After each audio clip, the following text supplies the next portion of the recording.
नमस्कार, स्वागत है आपका हॉर्नबिल टीवी भारत पर। नज़र डालते हैं अब तक की खबरों पर।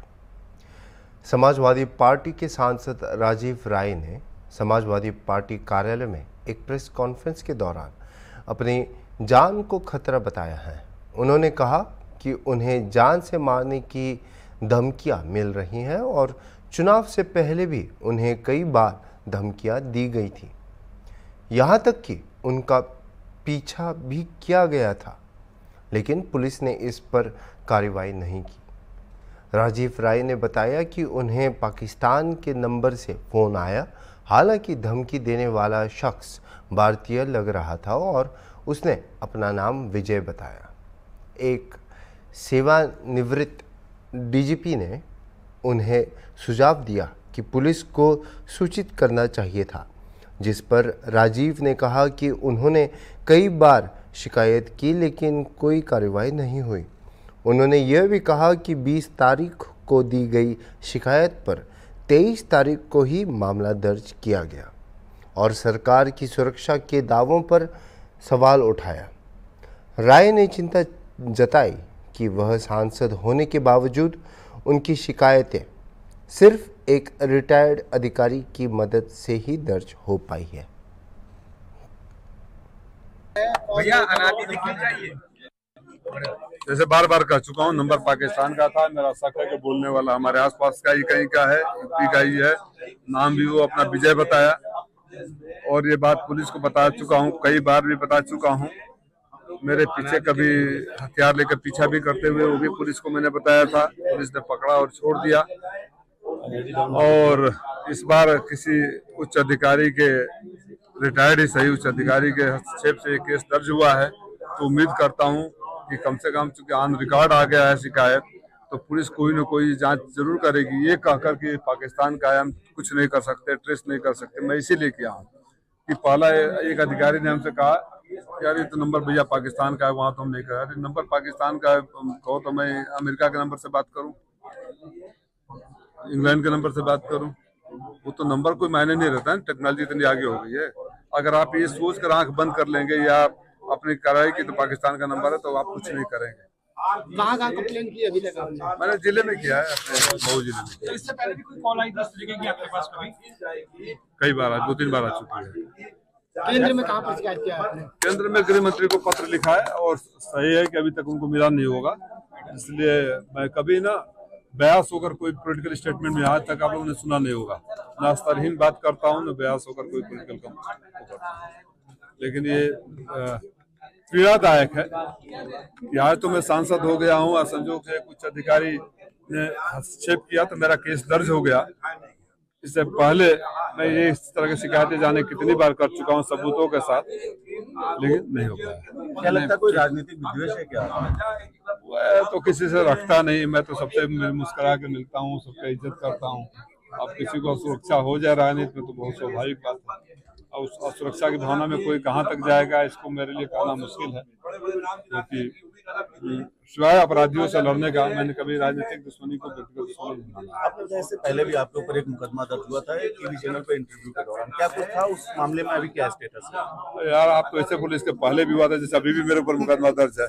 मेरे ऊपर जिंदगी में इस उम्र में सिर्फ एक ही बार एक ही केस ही हुआ है कि मैंने एक पॉलिटिकल स्टेटमेंट दिया था और करनी भारतीय जनता पार्टी ने तथाकथित करनी सेना के कुछ लफंगों ने जाकर फर्जी केस करा है। उसमें शिकायत ये थी कि पुलिस ने न मुझे नोटिस दिया, न पुलिस ने मुझसे पूछा, न पुलिस ने मुझे बताया, न मुझे कहीं कोर्ट से नोटिस आया।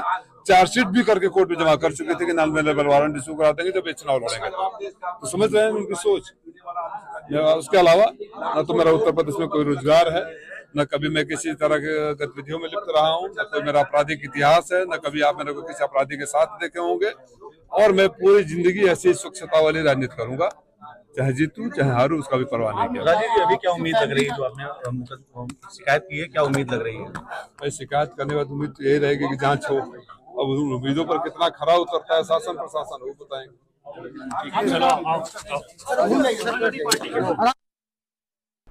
हाथरस के डीएल पब्लिक स्कूल के हॉस्टल में छात्र की हत्या के मामले में तूल पकड़ ली है।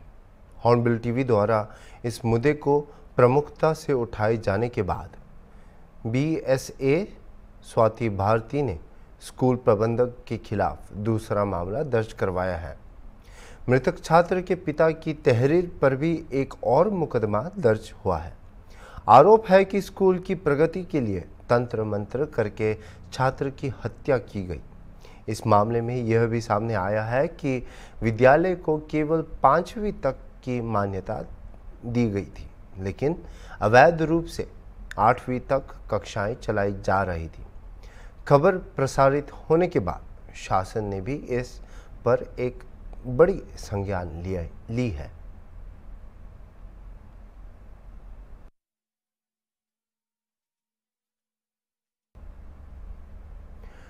अफजाल अंसारी के विवादित बयान पर बीजेपी नेता और पूर्व विधायक स्वर्गीय कृष्णानंद राय के बेटे पीयूष राय ने एक कड़ी प्रतिक्रिया दी है। पीयूष राय ने अफजाल के बयान को समाज को विभाजित करने वाला करार दिया और कहा कि सनातन धर्म में किसी अन्य धर्म पर गलत टिप्पणी करना संस्कार नहीं है। उन्होंने चेतावनी देते हुए कहा कि अगर हिंदू समाज भी बोलने पर उतरा तो अफजाल जैसे लोगों को मिर्ची लग जाएगी। उन्होंने यह भी कहा कि हिंदुओं को कमज़ोर न समझा जाए, क्योंकि उनके एक हाथ में वेद और शस्त्र है और दूसरे हाथ में शस्त्र भी। को लेके जो बयान दिया, निश्चित तौर से मैं उसका खंडन करता हूं और कड़ी प्रतिक्रिया के साथ उनका विरोध कर रहा हूं और आप सबके माध्यम से चेतावनी भी दे रहा हूं कि कृपया आप जनसेवा चुने गए हैं। इस जिले गाजीपुर से आपको जनता ने चुन के सांसद बनाया है। जनसेवा करिए, 5 साल अपने कार्यों का बखान बताइए, अपने क्या कार्य जनसेवा में किए हैं उसको बताइए।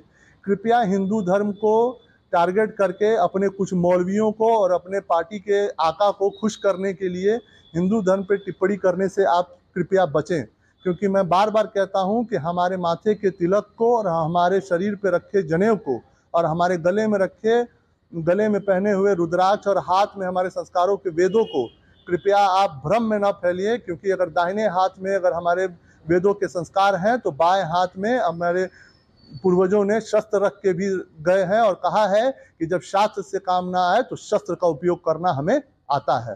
तो कृपया मैं सभी से यही आग्रह करूंगा कि सामाजिक सौहार्द को बनाएं, और अगर हम किसी धर्म विशेष पर टिप्पणी करने पे आ जाएं तो मुसलमानों के पैगंबरों पे भी हम टिप्पणी कर सकते हैं और उनके मुसलमानों में होने वाले हलाला पे भी हम अपनी टिप्पणी रख सकते हैं। लेकिन एक राजनीतिक व्यक्ति होने के नाते, एक सामाजिक व्यक्ति होने के नाते जिम्मेदारियां हम सब पे अधिक ज़्यादा हैं इस समाज को सौहार्द को बनाने का। तो कृपया इसका ध्यान हर राजनीतिक दल के व्यक्ति को रखना चाहिए। अरावली जिले के मोडासा में सांसद शोभनाबेन बरैया की अध्यक्षता में गरीब कल्याण मेला का आयोजन किया गया।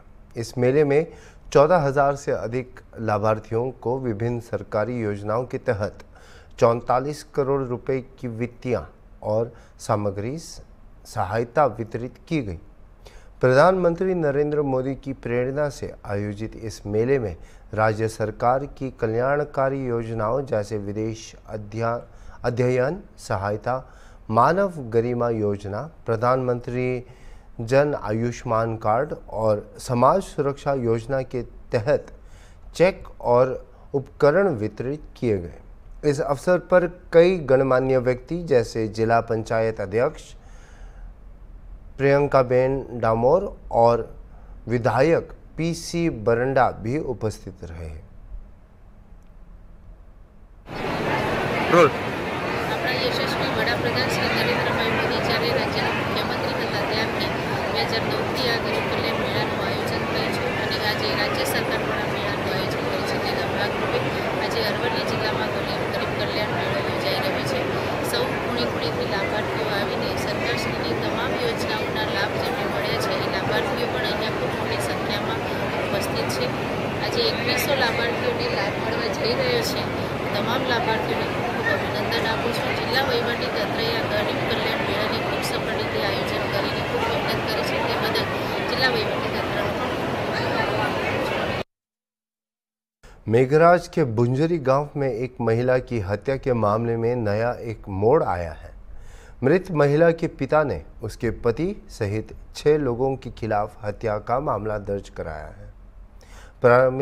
प्रारंभिक जांच के अनुसार महिला की मौत खेत में शॉर्ट सर्किट के कारण हुई थी, जहां किसान ने जंगली जानवरों से सुरक्षा के लिए बिजली के तार लगाए थे।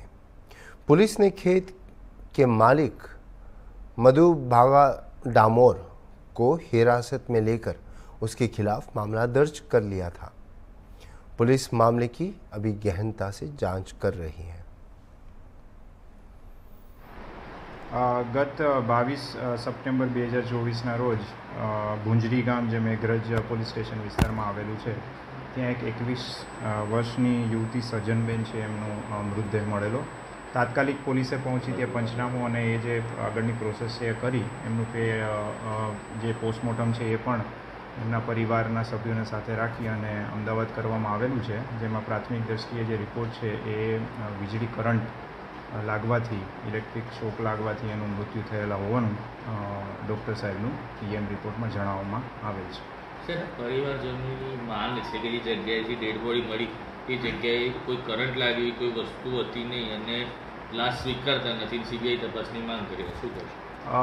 હમણાં જ એમના પરિવારના સભ્યો છે એ પણ મને મળીને ગયા, એમને શાંતિથી સાંભળ્યા છે, એમની જે પણ રજૂઆતો છે એ પણ ધ્યાને લીધી છે અને એમની જે પણ શંકાઓ છે એના આધારે પૂરેપૂરા પોલીસ છે એ પ્રયત્નો કરી રહી છે અને નિષ્પક્ષ રીતે એમાં તપાસ થાય એમના પૂરી એસપી સાહેબની પણ એ સૂચના છે અને પોલીસ એમાં જે પણ સાચું હશે તે નિષ્પક્ષ રીતે તપાસ કરશે। बनासकांठा जिले के बाबर में देवदार रोड पर स्थित भारतीय स्टेट बैंक के एटीएम को 26 सितंबर 2024 की रात लगभग 8:50 से आज 8:55 बजे किसी अज्ञात व्यक्ति ने क्षतिग्रस्त कर दिया। हरे रंग की शर्ट पहने आरोपी ने एटीएम में घुसकर पैसे निकालने की कोशिश की और एटीएम की डिस्प्ले पर हाथ मारा, जिससे नुकसान हो गया। बाबर एसबीआई के प्रबंधक राजेश कुमार ने घटना की सूचना तुरंत पुलिस को दी, जिसके बाद बाबर पुलिस ने मौके पर पहुंचकर सीसीटीवी फुटेज की जांच की। इस घटना के कारण एटीएम के ग्राहकों को असुविधा का सामना करना पड़ रहा है। पुलिस इस मामले की जांच गंभीर तरह से कर रही है। भारतीय स्टेट बैंक बाबर शाखा ब्रांच मैनेजर राजेश कुमार। भारतीय स्टेट बैंक बाबर शाखा में गई काले रात्रे 8:53 थी 8:54 वच्चे एक अजाण्या शख्स बाइक पर आवी भारतीय स्टेट बैंक पर आवेल एटीएम में पोताना जोरथी मुक्को मारी अने नुकसान पहोंचाड़ी एटीएम ने स्क्रीन ने तोड़ी नाखवामां आवी। मने जाण थता मैं तुरंत ज बाबर पोलीस स्टेशन की मदद मांगी। पोलीस द्वारा तरत ज मने सपोर्ट करवामां आव्यो अने तरत ज तपास हाथ धरी अने एना सीसीटीवी फुटेज तपास करी। सीसीटीवी फुटेज तपास करता मालूम पड्યું કે આ અજાણ્યો શખ્સ પોતાનું બાઇક લઈને આવી એટીએમ પર આવી અને જોરથી મુક્કો મારી ને એટીએમને નુકસાન પહોંચાડ્યું છે। આ નુકસાનીથી એટીએમ તો બગડ્યું છે, એની સાથે હજારો જે ગ્રાહકો છે એ રોજે રોજ એટીએમનો ઉપયોગ કરે છે, એને પણ સેવામાં બી ખલેલ પહોંચાડવાનો પ્રયાસ કર્યો છે। બાબર પોલીસ સ્ટેશન દ્વારા અમને અવારનવાર પોઝિટિવ સપોર્ટ મળેલા છે। અગાઉ આવી ત્રણેક ઘટનાઓમાં પોલીસ અને બેંક કર્મીઓ દ્વારા આનું તપાસ હાથ ધરી અને એ બંને ઘટનાઓમાં બંને આરોપીઓને અલગ અલગ જગ્યાએથી પકડી પાડવામાં આવેલ અને તેમને સજા કરવામાં આવેલ હતી। એટલે આ જે ઘટના છે એ બહુ ખોટી ઘટના છે અને પોલીસ દ્વારા બી અમને સપોર્ટ મળી રહ્યો છે અને એની તપાસ હાલ ચાલુ કરવામાં આવી છે। सीसीटीवी फुटेज थी व्यक्तिनी जे अजाण्यो व्यक्ति छे एनी ओळख पण चालू कर देवामां आवी छे।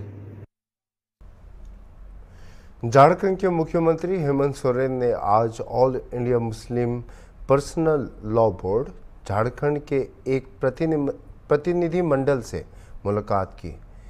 प्रतिनिधि मंडल ने मुख्यमंत्री को 6 अक्टूबर 2024 को राजधानी रांची के हज हाउस में होने वाले तहफ़्फ़ुज़ अवकाफ कॉन्फ्रेंस में सम्मिलित होने के लिए आमंत्रित किया है। इस दौरान मंत्री हफीजुल हसन की उपस्थिति में प्रतिनिधि मंडल में नज़र तौहीद डॉक्टर यासीन कासमी, डॉक्टर माजिद आलम और अन्य सदस्य शामिल थे। ये कॉन्फ्रेंस अवकाफ की सुरक्षा और विकास पर केंद्रित होगी।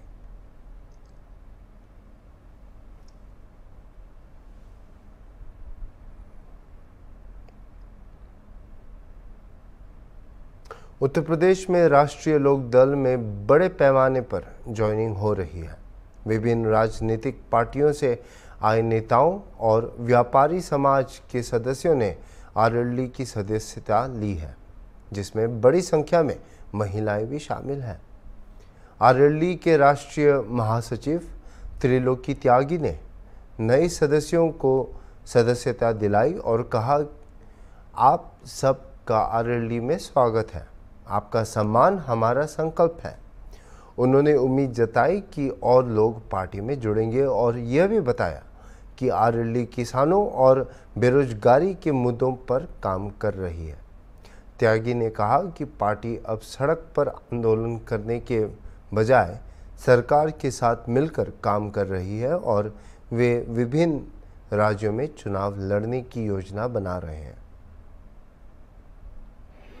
वहाँ तमाम सवाल हैं और पूरे देश में एक से ही सवाल है, चाहे किसान का सवाल हो, रोजगार का सवाल हो, उनको करने में, उनको उठाने में, उनको कराने में लोकदल अपना संकल्प लेता है और हम आगे बढ़ने का काम करें।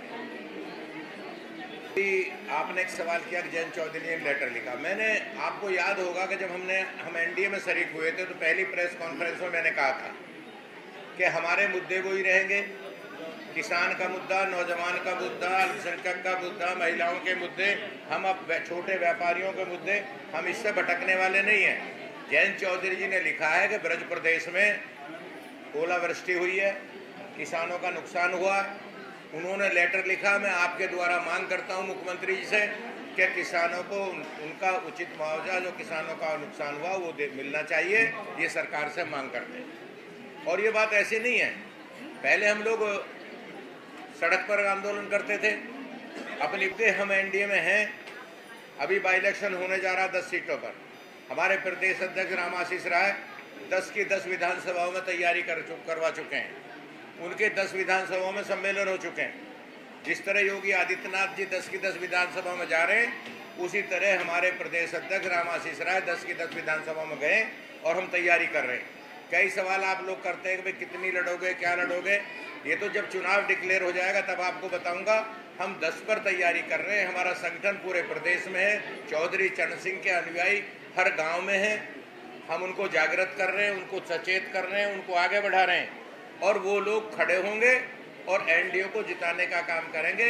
ये जयंत चौधरी जी और जो भाजपा के राष्ट्रीय नेता तो वो तय करेगा कौन सी सीट कहाँ लड़ेंगे, हम उस पर काम करेंगे।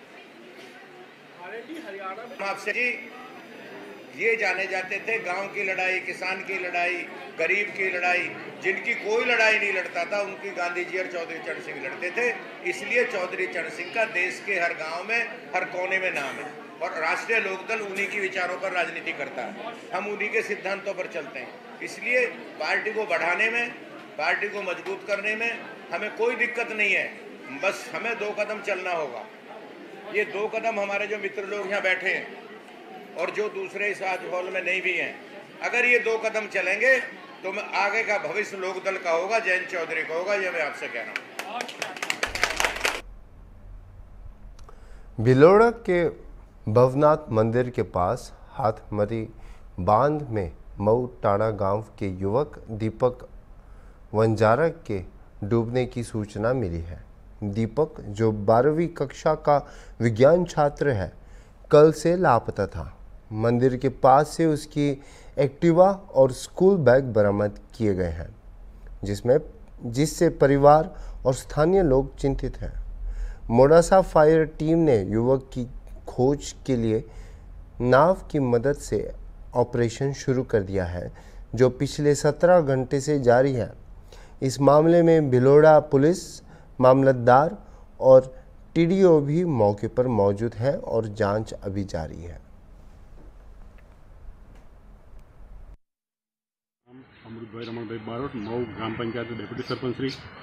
મારા મત વિસ્તાર અને મારા વિસ્તારની અંદર મઉ ભવનાથ મંદિરની અંદર મારા મઉટોડા ગામનો છોકરો દીપકભાઈ ઉંમર 17 એ ગઈકાલે સાંજે સ્કૂટી લઈ અને ભવનાથ મંદિર આવેલું, ત્યાં સ્કૂટીનો થેલો અને અહીંયા પડેલી બૂટ પણ પડેલા છે। ત્યાર પછી ફાયર બ્રિગેડ અને મામલતદારશ્રીને જાણ થઈ। તમામ અધિકારીશ્રીઓ પોલીસ ખાતા સાથે અહીં આવ્યા। આખી રાત અહીંયા અધિકારીઓ પણ હાજર હતા। અત્યારમાં પણ એની શોધખોળ ચાલુ છે, પણ અનુમાન છે કે હજી કોઈ જાણવા મળતું નથી, પણ એની શોધખોળ ચાલુ છે। શું લાગે છે અહીંયા ડૂબ્યો હોય છે કે? હવે અનુમાન એવું લાગે છે કે ડૂબ્યો હોય કોઈ, કારણ કે આટલા પાણીમાં ખબર પડતી નથી, પાણી વધારે છે અને ખુલ્લામાં પડેલો છે અને કે કણની અંદર પડેલું તો પકડાઈ જાય, પણ આ તો ખુલ્લામાં છે એટલે લાશ પાણીના પવનથી અંદર ફેદાઈ જાય તો એ જલ્દી મળે नहीं, छत्तर शोधखोळ चालू है। तरवैया इनकी कामगिरी चालू है। तरवैया अभी के लिए इतना ही और खबरों के लिए आप देखते रहिए हॉर्नबिल टीवी।